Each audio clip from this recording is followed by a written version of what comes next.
Olá, eu sou Ana Rita de Souza, neuropsicóloga, trabalho com crianças e também com consultoria escolar. Hoje eu vou tirar algumas dúvidas com a doutora Natália Galati, ela é fonoaudióloga. Nós vamos falar um pouquinho sobre linguagem, desenvolvimento. Doutora Natália, conta um pouquinho da sua experiência, da sua formação.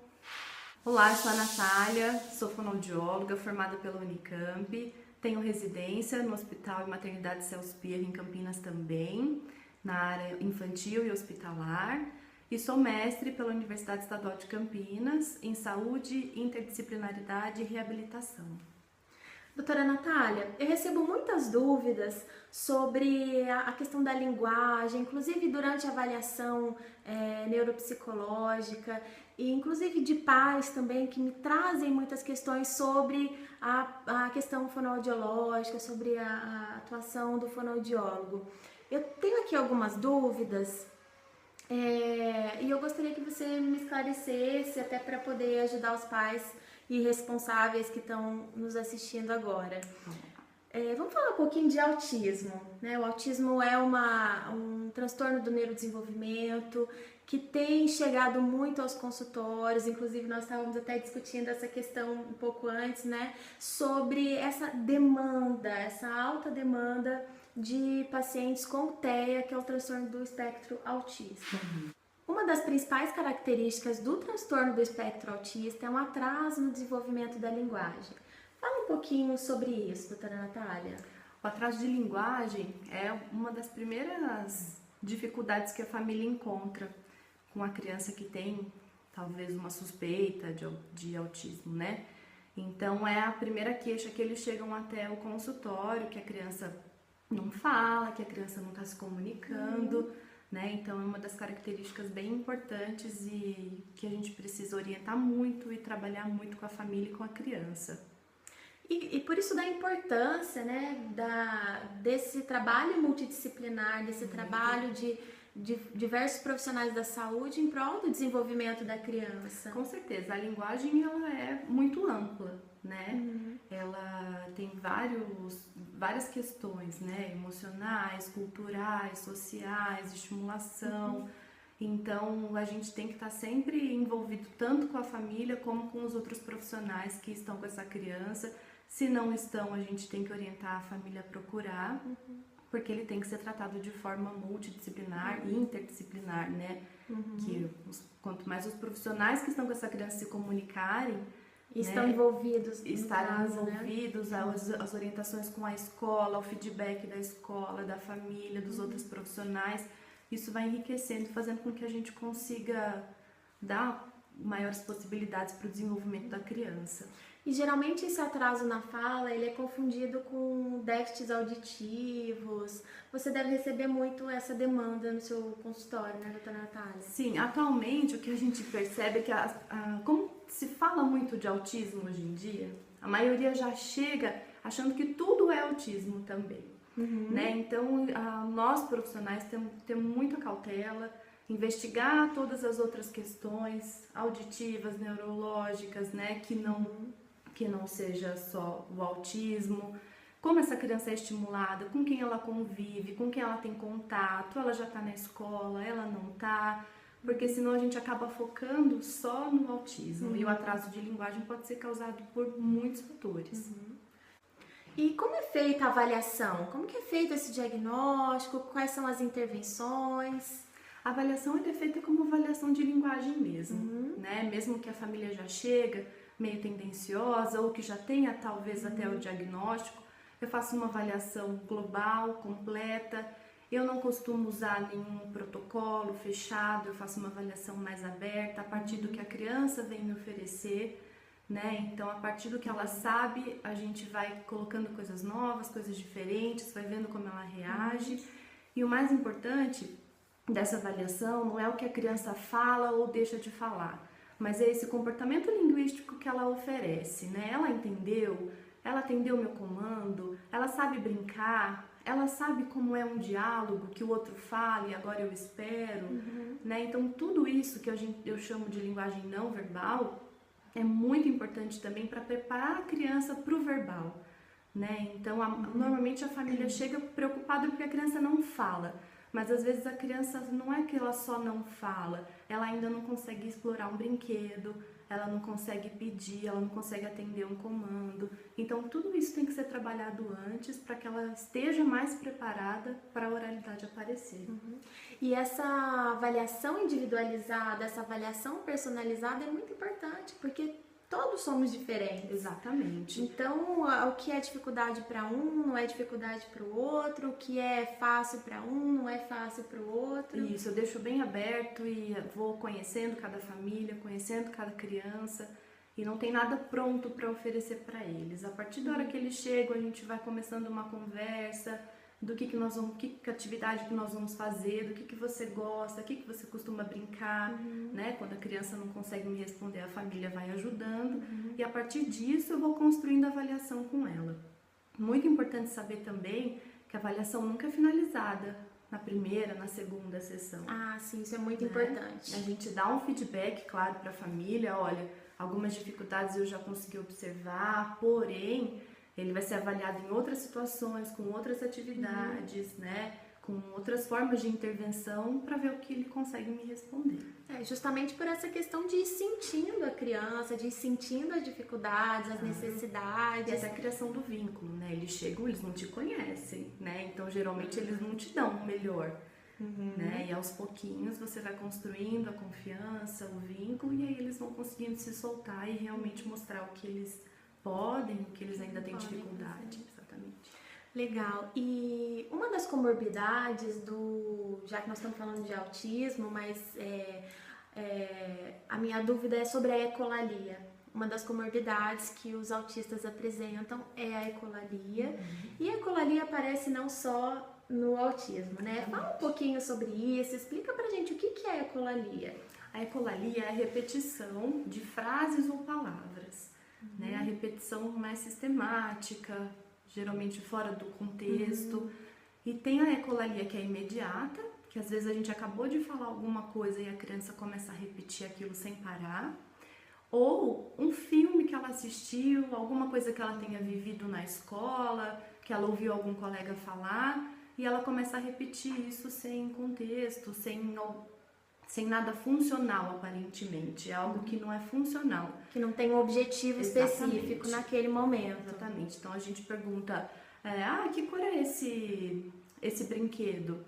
Quem é esse personagem? Ela vai lembrar de um outro personagem de um outro filme. O Chico Bento subiu na árvore para pegar goiaba, né? E aquilo ela vai repetindo, ou algumas situações cotidianas. Então a gente vê que é isso que a gente chama de ecolalia. E, inclusive, tem um exemplo também que às vezes você pergunta para a criança qual é o seu nome, a criança repete nome. Isso, que é a ecolalia imediata. Que é a ecolalia imediata, né? Exatamente. Muito legal. Vamos falar um pouquinho sobre troca de letras e sobre gagueira. Muito bom. Vamos lá. A troca de letra, geralmente quando a criança é pequena, a gente observa mais na fala e posteriormente pode acontecer na escrita, né?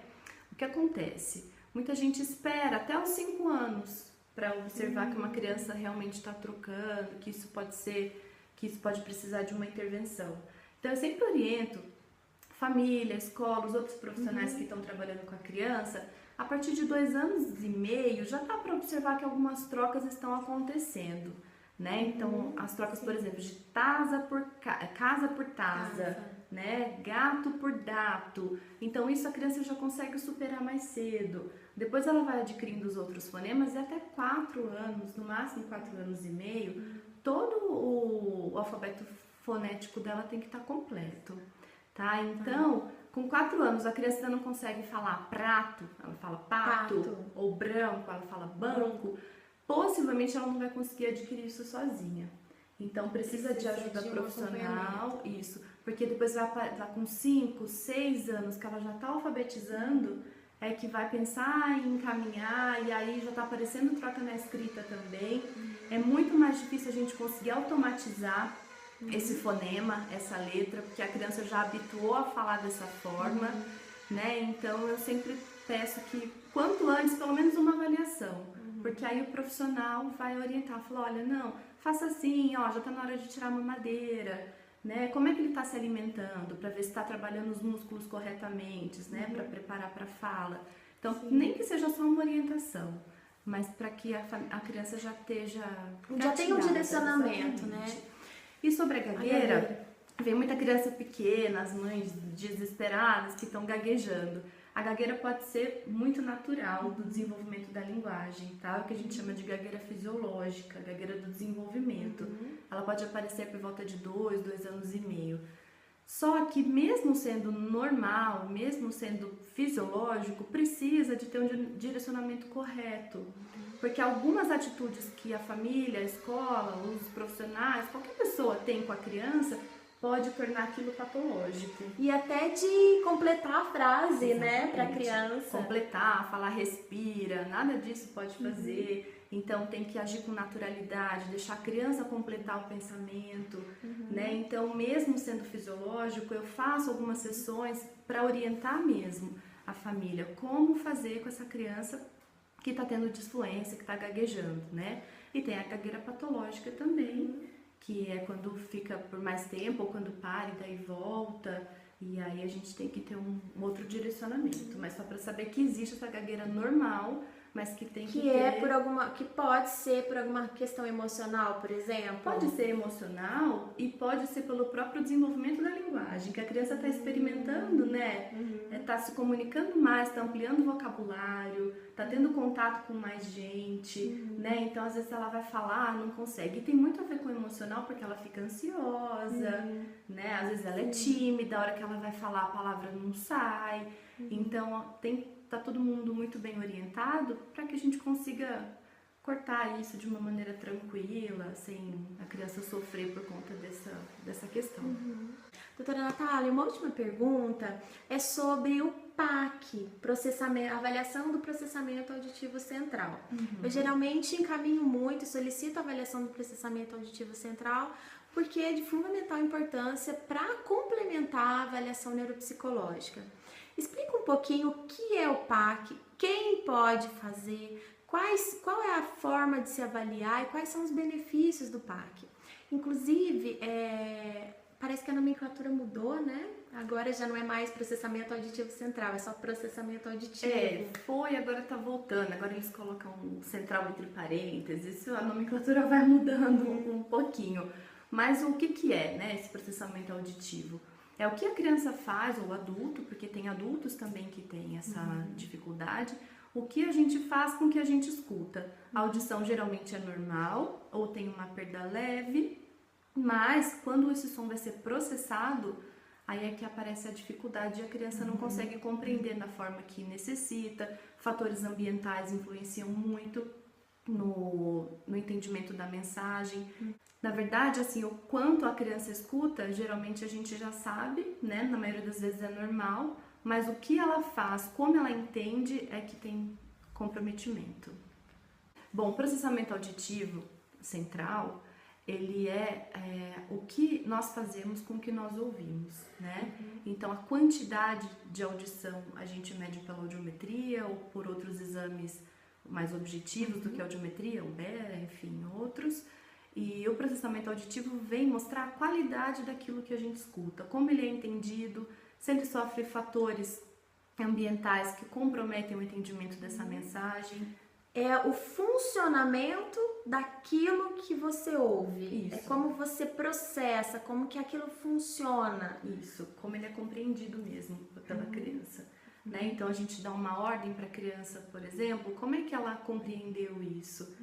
Né? Às vezes está passando um carro, tem algum outro barulho, isso já comprometeu o entendimento da mensagem. Ela não vai fazer o que você pediu, mas será que não ouviu? Será que não entendeu? Será que está me ignorando? Eu falo e ele não me responde?